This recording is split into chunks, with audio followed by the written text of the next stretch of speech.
Car les habitants de Jérusalem et leurs chefs ont méconnu Jésus, et en le condamnant, ils ont accompli les paroles des prophètes qui se lisent chaque sabbat. Acte 13, 27.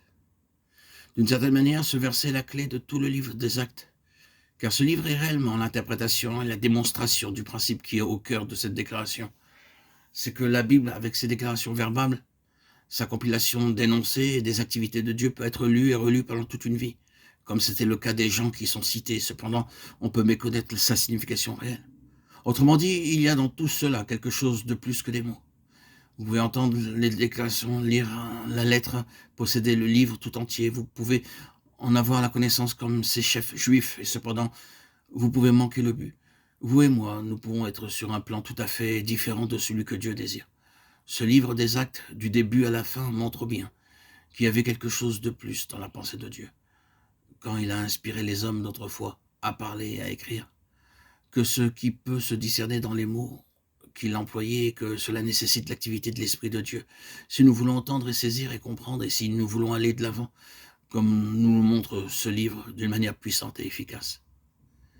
Il y a beaucoup de citations de l'Ancien Testament dans le livre des Actes, comme d'ailleurs dans tout le Nouveau Testament, et cela est cependant parfaitement homogène. Les prophètes sont très souvent cités, mais remarquons la différence qui existe entre les mots employés dans le livre des Actes et l'effet produit sur ceux qui entendaient simplement ou lisaient les paroles des prophètes. Le Saint-Esprit est venu. Il n'écrit pas une autre Bible, il utilise l'ancienne, mais c'est un nouveau livre avec une nouvelle signification et un nouvel impact. Et vous êtes surpris parfois de voir de quelle manière le Saint-Esprit emploie l'Écriture. Vous n'aviez encore jamais saisi cela de cette manière. C'est quelque chose qui va au-delà de la compréhension antérieure. Vous connaissiez assez bien ce passage de l'Écriture, mais d'une certaine manière, il y a désormais une différence et elle est fondamentale. Ainsi, le peuple de Jérusalem et leurs chefs entendaient chaque sabbat les prophètes, mais n'entendirent pas leur voix. Ils passaient à côté de quelque chose. La voix de Dieu venant à travers cette parole, la signification divine, dans ce qui était dit comme distinctive parmi de simples déclarations. Il est possible d'être rassemblé pour entendre parler du Seigneur, et pour certains simplement d'entendre les paroles et de pouvoir dire « il a dit ceci et cela », répétant ce qui a été réellement déclaré. De même, il est également possible pour d'autres de dire « je n'avais encore jamais vu cela auparavant.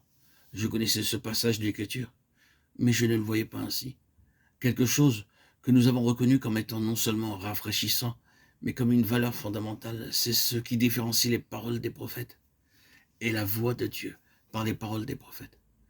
Ainsi, ce verset dans le chapitre 13, d'une certaine manière, est la clé pour le livre tout entier. Il fait cette distinction qui est tellement importante entre la lettre et l'esprit, entre les déclarations et la signification divine dans ces déclarations.